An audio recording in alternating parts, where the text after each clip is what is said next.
সন্তানের পছন্দের খাবার রান্না করে খাওয়াতে পারলে আসলে অনেক ভালো লাগে। হ্যালো গাইস, আসসালামু আলাইকুম। কেমন আছেন সবাই? নিশ্চয়ই অনেক ভালো আছেন। আলহামদুলিল্লাহ, আমি অনেক ভালো আছি। আজকে রান্না করতে লাগলাম বিরিয়ানি। আমার মেয়ের বিরিয়ানিটা খুব পছন্দ। তো বিরিয়ানি রান্না করার জন্য আমি পেঁয়াজটা তেলে একটু নেড়ে নিয়েছিলাম। তারপরে সমস্ত মসলা দিয়ে দিলাম। এখন সুন্দর করে মসলাটা কষিয়ে নিব। এখন একটু পানি দিয়ে দিচ্ছি। মশলা যত কষানো যায় আসলে ততই খাবারটা টেস্টি হয়। এজন্য অনেকক্ষণ যাবৎ মশলাটা কষিয়ে নিলাম। তারপরে এই যে মাংসগুলো দিয়ে দিলাম। আসলে আমার মেয়েটা বিরিয়ানিটা অনেক পছন্দ করে। সে এক প্রকার বলতে গেলে বিরিয়ানি লাভার। অন্য খাবার তেমনটা পছন্দ করে না, কিন্তু বিরিয়ানিটা সে সবসময় খুবই পছন্দ করে। তো আজকে আমি সবসময় গরুর মাংস দিয়েই রান্না করি। তো আজকে আর গরুর মাংস দিয়ে রান্না করব না। সবসময় তো একই রকম খাবার আসলে ভালো লাগে না। তো আজকে মুরগির মাংস দিয়ে বিরিয়ানিটা রান্না করব। তো তার জন্য মাংসটা কষিয়ে নিচ্ছি এবং মাংসটা কষানোর পরে একটু পানি দিয়ে দিলাম। বিরিয়ানির মশলাও দিয়ে দিচ্ছি, কিন্তু টক দই দিইনি। আসলে টক দই দিলে আমার মেয়ে আসলে তেমনটা পছন্দ করে না, এজন্য টক দইটা দিই না। তো এখানে বিরিয়ানি তুলে দেওয়ার পরে আসলে কাঁচামরিচ ছিল না বাসায়। তো গাছ থেকে তুলতে গেলাম। গাছটা অবশ্য আমার রান্নাঘরের পাশেই। তো টাটকা টাটকা তুলে রান্না করব। আমাদের এই মরিচ গাছগুলোতে অনেক কিন্তু মরিচ ধরছে, ৫-৬টা সম্ভবত গাছ। তো অনেক মরিচ ধরছে, আর রাস্তার পাশে বলে মানুষজন এই পাশ দিয়ে যায় আর তারা তুলে নিয়ে যায়। তারপরেও আমরা কিন্তু রেগুলারই তুলি। বাসায় তো খাওয়া হয়, বাসায় খাওয়া হলে যথেষ্ট। এখানে এসে আমি বিরিয়ানির মশলাটা দিয়ে দিচ্ছিলাম। একদম সিম্পল ঘরোয়াভাবে রান্নাটা, আসলে এত বেশি কিছু দিই না বিরিয়ানি রান্না করতে। আমি শুধু জাস্ট বিরিয়ানির মশলাটা দিই আর রান্না করে ফেলি। ঝটপট রান্না।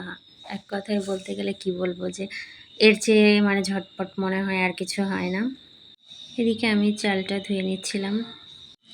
মেয়ের জন্য একদম অল্প পরিমাণে রান্না করব, শুধু সে একাই খাবে। ও মনে হয় প্রতি সন্ধ্যায় পেলে প্রতি সন্ধ্যায় সে খাবে। তো দুপুরে রান্না করতেছি, ও দুপুরে খাবে, রাত্রিতে খাবে। বিরিয়ানি পেলে আর কি আর কোনো কিছুই খায় না। অল্প রান্না করব, এর জন্য মাংসটাও অল্প। যদিও আমার মেয়ে মাংস খুব কম পরিমাণে খায়, ১-২ পিস মাংস হলেই তার হয়ে যায়। এজন্য আমি মাংসও কম দিয়েছি, চাউলটাও কম। তো মাংসের মধ্যে আমি চাউলটা দিয়ে দিলাম। এখন একটু সুন্দর করে নেড়ে চেড়ে নিব। যেই খাবারটা খেতে ভালো লাগে সেই খাবারটা রান্না ভালো হোক বা না হোক, আমার মনে হয় সেটাই মানে তৃপ্তি সহকারে মানে খেতে মন চাইলে খাওয়া যায় আর কি। যেই মরিচটা তুলে নিয়ে এসেছিলাম, এখন এই মরিচটা দিয়ে দিব। আমাদের মরিচের কালারগুলো কিন্তু কালো কালো আর কি। মরিচ তো কাঁচা মরিচ তো এক এক জাতের হয় আর কি। এই মরিচগুলো কিন্তু অনেক ঝাল আর টাটকা টাটকা দিতে পারি। রান্না তুলে দিয়ে এই যে নিয়ে আসলাম, দিয়ে দিলাম। তো এবার একটু ঢেকে কষাই নিচ্ছি, মানে সুন্দর করে নেড়ে চেড়ে নিচ্ছি। মেয়ে কিন্তু আমার জানে না যে আজকে আমি বিরিয়ানি রান্না করব। ও কয়েকদিন যাবৎ বারবার বলতেছিল বিরিয়ানি রান্না করার কথা, কিন্তু আসলে ঢাকা থেকে আসার পরে এইভাবে মানে ওকে রান্না করে দেওয়াই হয়নি। তো আমার মেয়ে স্কুল থেকে চলে আসছে, এসে আমার বলতেছে কি করছি, কি রান্না করছি। তো ওর মানে বিরিয়ানি রান্নার কথা শুনে সে তো ভীষণ খুশি। স্কুল থেকে এসে আসলে সে বেশি সময় পায় না, আবার তার প্রাইভেট পড়তে চলে যাবে খেয়ে দিয়ে। আমার কাছে কিন্তু সিম্পল রান্নাটাই বেশি ভালো লাগে, এজন্য আমি সিম্পলভাবে সবসময় করি। আর আমার মেয়েটা কিন্তু টক দই দিলে তেমন খেতেও চায় না।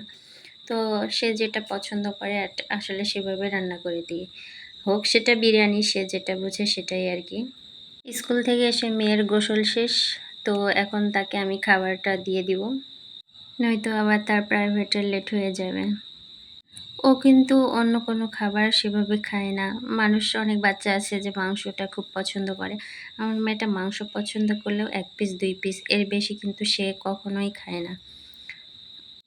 আগে কিন্তু এই খাবারটা তেমন খেত না। হঠাৎই তার মানে বিরিয়ানিটা খুবই পছন্দ হয়ে গেছে। এজন্য প্রতিদিনই প্রায় বলে যে বিরিয়ানিটা খাবে। আমি কিন্তু চাইলেও ইচ্ছা থাকলেও আমার মেয়েকে সবসময় রান্না করে খাওয়াইতে পারি না। কারণ আমার আসলে এই সব কিছুর জন্যই একটা সুনির্দিষ্ট মানে জায়গা বা সংসার যেটাই বলেন সেটা আসলে থাকা দরকার। আসলে আমি এইভাবে কখনো সেই পরিবেশটা পাইনি। এজন্য আমার কখনো আসলে এভাবে হয় না। জানি না কবে আমার ইচ্ছামতো আমার মেয়েকে আমি খাওয়াইতে পারবো। কবে আমার সেই পরিবেশ তৈরি হবে? একমাত্র আল্লাহই ভালো জানেন। সবাই আমার মেয়েটার জন্য দোয়া করবেন। এদিকে আমি আমার মেয়েকে খাবারটা দিয়ে দিলাম আর জিজ্ঞেস করছিলাম কেমন হয়েছে? সে তো বলে অনেক মজা হয়েছে। আসলে পছন্দের খাবার ভালো হোক মন্দ হোক তারপরেও মনে হয় যে ভালো লাগে অনেক। আজ এই পর্যন্ত, সবাই ভালো থাকবেন, সুস্থ থাকবেন, আমার পাশে থাকবেন এবং আমার চ্যানেলটি সাবস্ক্রাইব করে দিবেন।